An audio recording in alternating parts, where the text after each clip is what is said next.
On the phone with me right now is Howard Hodgson, who has written a report called the Hodgson Report on a very famous club, close to a lot of our hearts in this city, Aston Villa.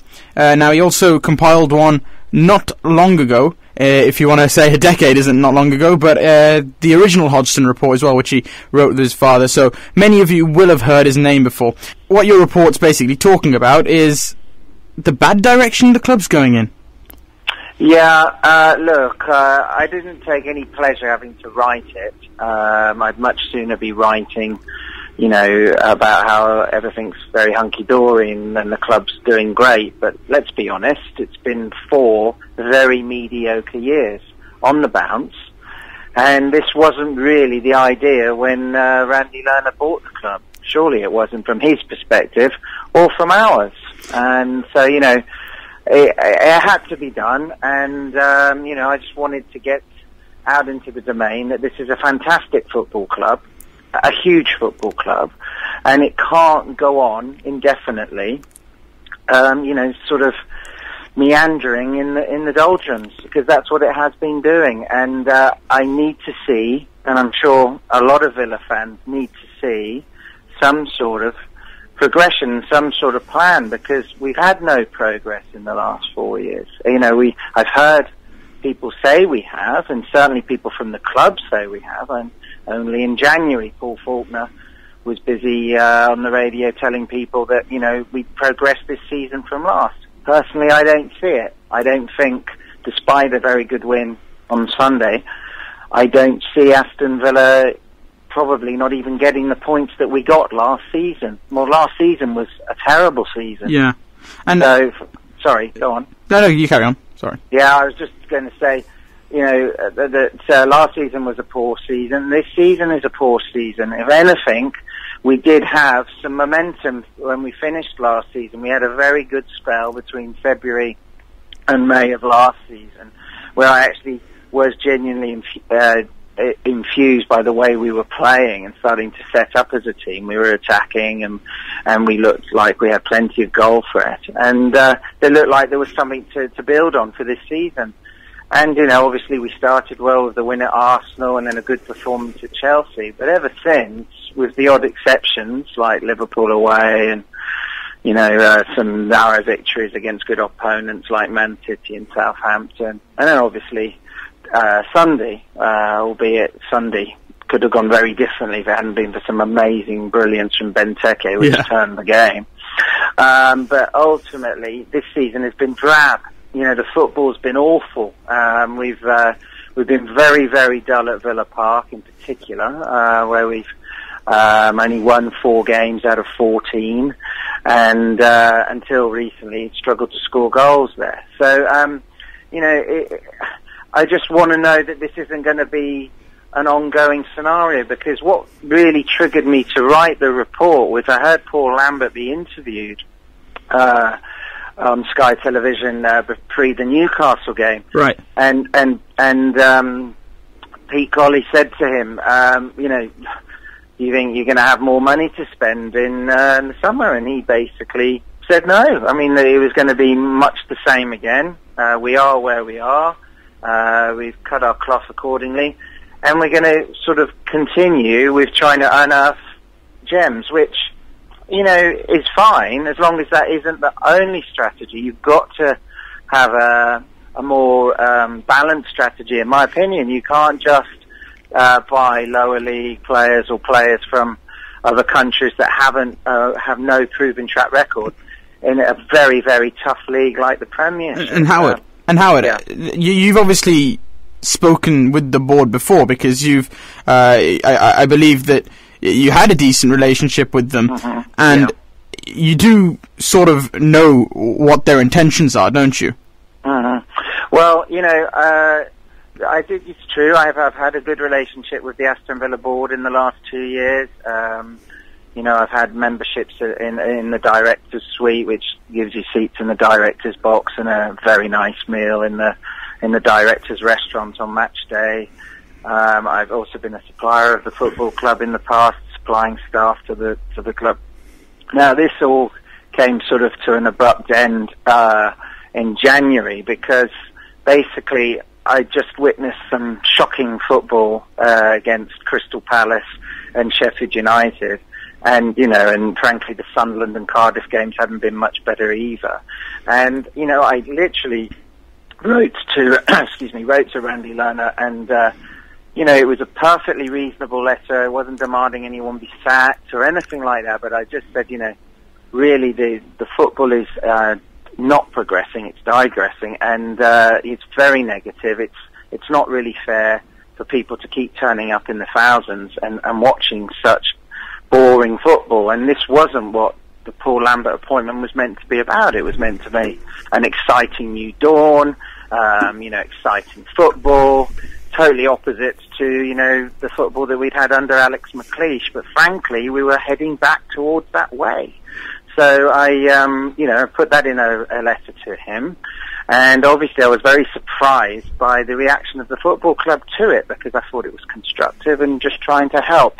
But actually, their reaction was quite aggressive, and they weren't at all happy. They saw it as a massive statement of disloyalty and not being supportive, and that things were progressing in their opinion. And really, the manager had seen the letter, and he was very unhappy about it. And I had quite a dressing down from the chief executive on a match day. And it wasn't particularly pleasant, and it wasn't really. I wouldn't talk. Look, I'm in business and I run businesses, and I wouldn't talk to a client like that. And at the end of the day, I have been quite a big spending client there. I've been a season ticket holder for 36 years, and in the last 2 or 3 years, I've spent a lot of money on sponsorships and hospitality there. So, it was surprising. That is not the reason why I've written the report. I mean, I've written the report because, I am very concerned about the direction of the football club, and I want to see Aston Villa back challenging in the top 6. That's where it belongs. It's a big football club. It's every bit as big as Tottenham Hotspur, Everton, Newcastle, sure Southampton. Southampton. That's a much smaller football club, but that's overtaken us. And, we've got to get back to challenging those sorts of clubs. I'm not saying we're going to challenge Chelsea or Manchester City overnight, because, their riches are way beyond us. But the next level of club, and, should be within our range. And when you see Everton 20 or so points ahead of us in the division, and, and this has been a regular occurrence now for the last few years, that's not right. And that's not where we belong. Do you believe that the board is trying to prevent a Leeds United from happening, so to speak? I mean, we saw the financial report come up earlier this month, and I'd like to get your thoughts on that as well, because there was more losses made. Yeah, I mean, I haven't seen the accounts. I'd love to sit down and have a good look at them. I mean, I've only read things about them, and the big figures, obviously the huge loss again, 52 million was it? I mean, extraordinary, and I'm surprised how poor they were actually from a financial sense, because I would have thought you'd have been seeing better results than that by now, considering how much of the wage bill they've cut. I mean, it's a very different playing squad to the one that Martin O'Neill had, for example, wage-wise. Yeah. And, I know that accounts run a year behind, so in effect you're looking at the 2012-13 playing squad wage bill as opposed to the 2013-14 playing squad. Sure, bomb squad included. Yeah. So, but even so, I was surprised to see. I mean, somebody told me that the wages were standing at still over 70 million, which I found that to be quite extraordinary. I know that includes all staffing costs, but the vast majority of that is footballers, and so I was amazed by that. But so in terms of an answer to your question about turning us into a Leeds United, I mean, yes, I can. The problem is, we've wasted so much money at Aston Villa. I mean, we have been shockingly, wasteful. I mean, and people always, say, well, that was the Martin O'Neill era. Well, actually, it's been pretty bad since as well. I mean, if you just want to think about players like Darren Bent, how much he's cost, and Shay Given, and Alan Hutton, and Charles Nzogbia, and Stephen Ireland, because they were all after Martin. And, they have all cost the club a fortune, because not only were they quite expensive in purchase fees, they were put on extremely lucrative contracts and extremely long contracts. And at least three of them have been totally abandoned. I mean, if you look at someone like, I'm not saying that potentially footballing is the wrong decision for someone like Hutton. He was a very, very poor buy. But when you put somebody on a 4-year contract on £40,000 a week, and then just decide to abandon him after 1 year, it's not going to be the best way to get rid of him, to be honest. I do challenge, I'm not sure bomb squad mentalities. No one will pay for him. Exactly. I mean, they just become, the assets just depreciate. It's like buying an expensive car or a house and then just, abandoning it, and the thing, the value just decreases.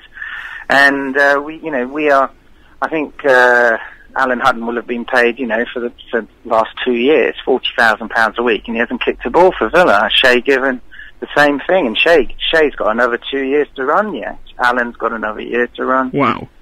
Darren, I mean, look at the cost of Darren. I know Darren did obviously pay a lot of money back when he saved the club from relegation pretty much single-handedly in that first few months under Houllier. That's why I wouldn't criticise that particular buy.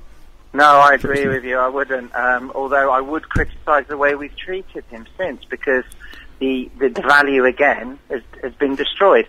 If Paul Lambert did not want to play Darren Bent in his team when he came, which I think he had a change of heart over if we analysed it, because he was captain originally, if you remember. Yeah. And then very soon they clearly didn't see eye to eye, or he didn't fit into the way Lambert wanted to play. In hindsight, and of course, hindsight is a wonderful thing, but if he'd actually sold him that summer, we'd have probably got £12 million for him, because he was still very much somebody in demand at that point. Now, I mean, well, we're not going to get anything for him, frankly. He'll be back off loan from Fulham next summer, and I think because his wages are so high, we're going to struggle to find him a home for the last year.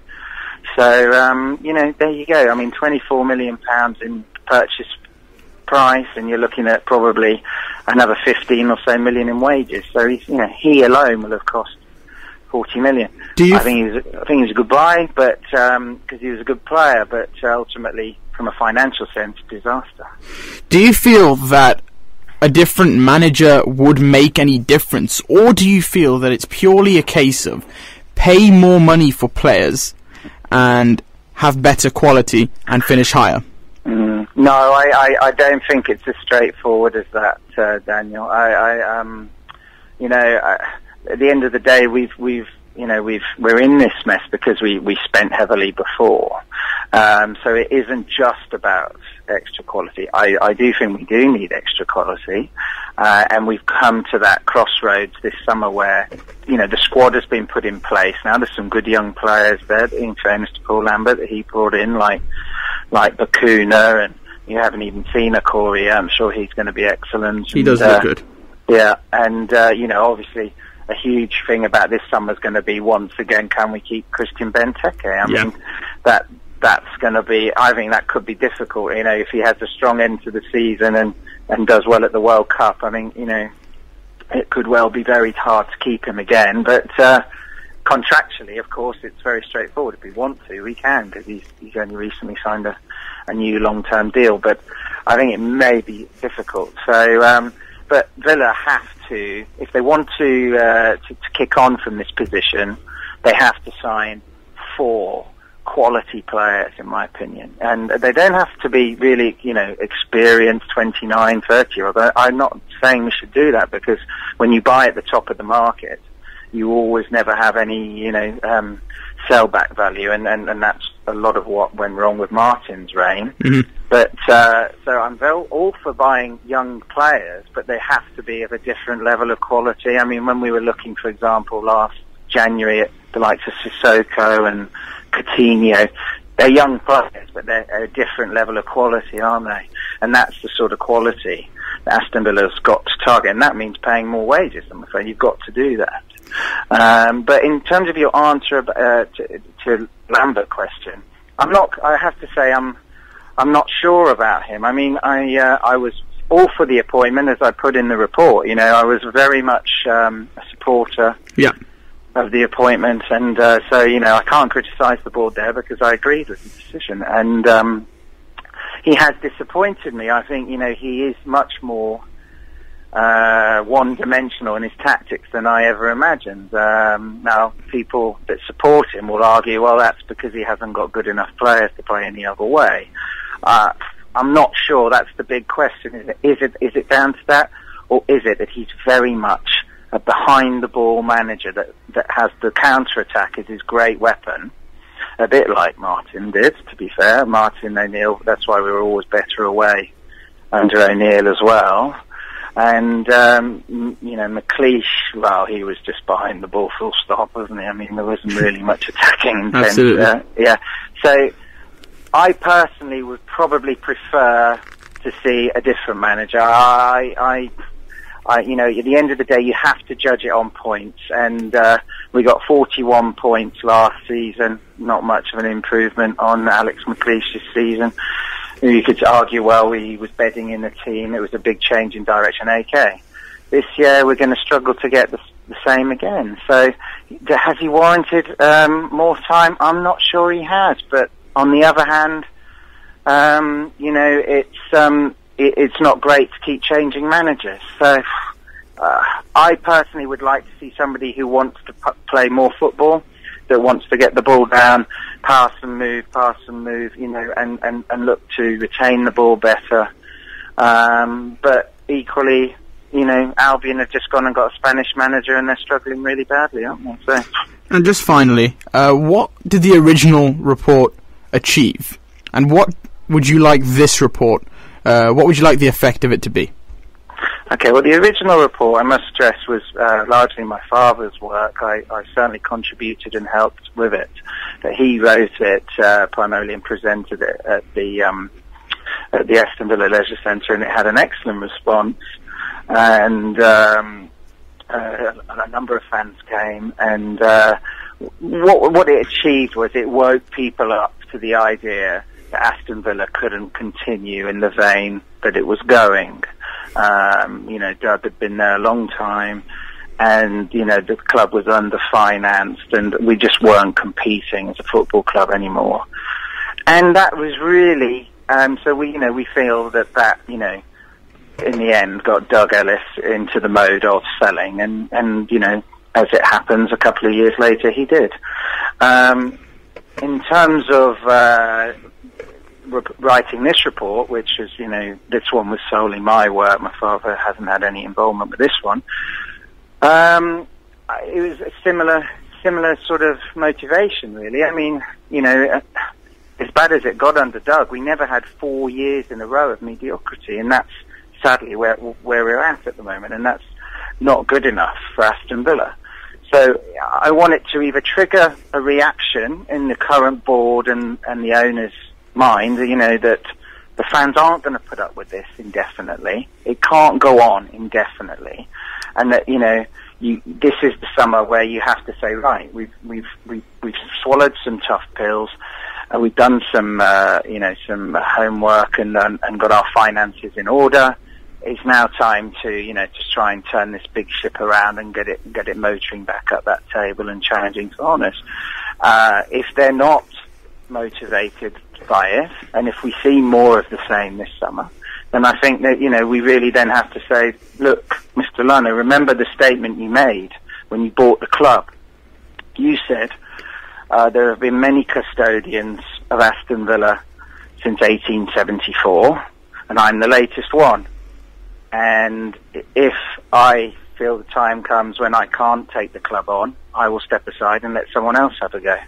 And that has to be it. So, Randy, come on, let's remember why you bought the club, and let's try and, get it back, at least challenging with the likes of Everton and Spurs, etc.